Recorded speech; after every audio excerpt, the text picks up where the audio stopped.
And in fact, we're going to wrap it up because Congresswoman Presley is here with us now. Hi, Congresswoman. Give us your thoughts on how you think the hearing is going so far for Mayor Wu. Yeah, our mayor, Michelle Wu, she's meeting the moment. She is defending our values, defending our city, and telling the accurate story of our city, which is vibrant and diverse, and affirming really that immigration is essential to the success of our city. When you say meeting the moment, she definitely has pushed back. She's definitely pushed back quite a bit. She's definitely pushed back quite a bit on some of the Republicans, and certainly the criticism from Tom Homan. What did you think of that? I've worked shoulder to shoulder with and known Michelle a long time. I knew she would come prepared. I knew she would be unflappable. I knew she would be steady. I've been hearing from colleagues throughout the hearing on the Democratic side, some of whom are former mayors, who have just expressed their admiration for her and how impressive they have found her in defense of our city. For all the bluster, it hasn't seemed too fiery from the Republicans. Well, it's not bombastic in its demonstration, but I would say the fear-mongering, the xenophobia, and the mis and disinformation is no less harmful. Mayor Wu said multiple times that she feels like comprehensive immigration reform needs to be put in place. Can a hearing like this move us towards that goal? Do you see any productive particles? Well, I think this hearing is helpful, especially when Mayor Wu is pushing back so effectively on the mis and disinformation and affirming that immigration is essential to the success of the city of Boston, but really all of our cities. Immigrants are providing essential early education and childcare for our babies. They're caring for patients. They're driving taxis. They're building businesses. They're running restaurants. And so I think it effectively makes that case. And I continue to introduce into the official record studies and articles that speak to the impact on our economy and culture and civic life if these mass deportations do take place. Does the city get its money? I can't give you guys too much sightline into my question line. So, sure. Did the city get its money's worth for some expensive preparation? But she's performed well. Again, she's. I knew she would meet the moment, but so far I think she's actually exceeding it. What do you think about some of the Republican criticism that you're hearing? Do you think that how generally the mayors are responding to that? Yeah, well, the Republican critiques are predictable because they are shrouded in a xenophobic outlook and fear-mongering, and not in data and information and real facts. And that's why it's important that we do continue to push back substantively, which is why I continue to introduce into the record articles that substantiate and prove that immigration is essential to the success of our cities. Can I ask you about the speech last night? Can I ask you about the speech last night? You walked Rep, if I out could just of the ask, speech last night. Yeah. Sharman, we can take that up. Okay. If I could just ask, some of your colleagues have talked about referring criminal charges over this matter. Is that what's next here? Well, listen, I don't underestimate this administration. They continue to push the bounds of what is criminality, to stoke the flames of fear-mongering, of demonizing our neighbors, our loved ones, our communities, and the cities that we love. So again, I'm just proud of our mayor and her vigorous defense of our city, and that she is telling the accurate story of the vitality and the vibrance, and also that this is the safest big city in America. Representative, to that effect, she shamed Tom Homan and his comment about bringing hell to Boston. Just your reaction to that, and again, going back to how she's engaging with federal authorities. Well, I think, Mayor Wu and all the Democratic mayors push back effectively on that. Nobody wants anyone bringing hell to the city. They want leaders that want to bring peace, that want to bring prosperity and safety. And those are all things that have happened under Mayor Wu's leadership.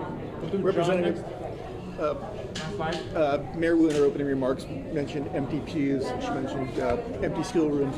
What stories are you hearing from people in your district that are sharing similar fears with you? Yeah, thank you for asking about that. I mean, that's the thing. You know, we are a little over a month into this Trump-Musk-Vance hostile administration. And when they rolled out these executive actions, while we were employing defensive strategies to push back on these policies, there was immediately a chilling effect.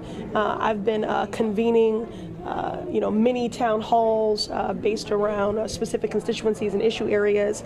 And I met with the presidents and CEOs of our community health centers who talked about immunizations, vaccinations being down, preventative care being down, children that are not going to school. And I actually have spent time with a number of families, elders, who are carrying all of their medications around for fear that they could suddenly be detained or deported. I've had conversations with parents that are schooling their children on what to do if they return home and they're not there.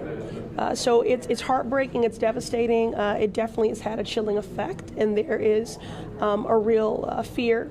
And that fear is resulting in people not showing up at their places of worship and their places of work, and our children not showing up at schools. And again, we all suffer for that. We're just gonna, so we can just have everybody, if we can just face this way. Yeah.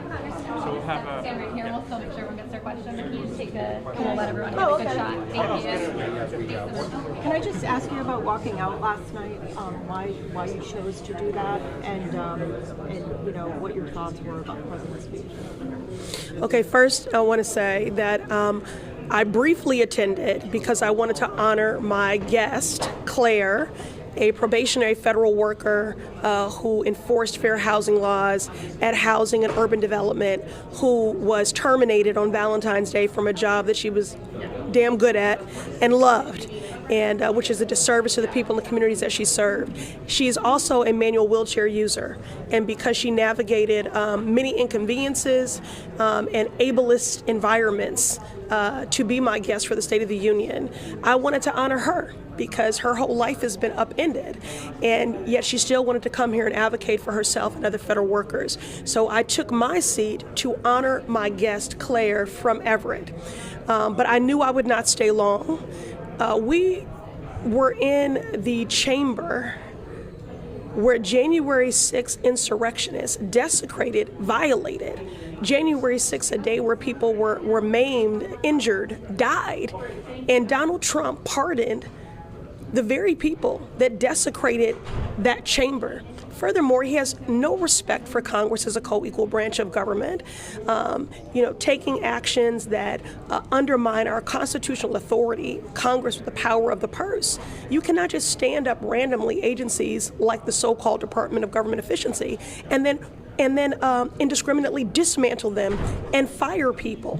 And moreover, I've been in Congress for 6 years. And prior to that, I was an aide for 16 years.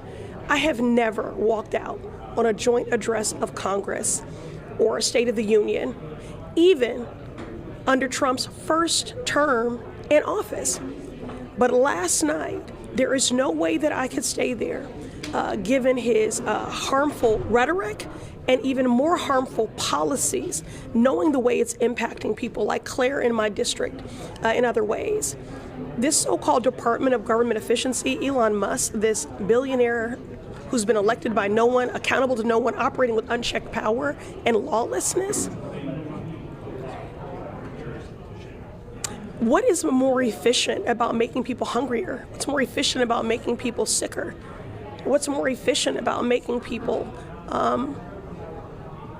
just more vulnerable? And so I could not in good conscience sit there and dignify. I just could not. I could not. But I want to say this though. Every member of the Democratic caucus was protesting in their own way. Some did that with what they wore.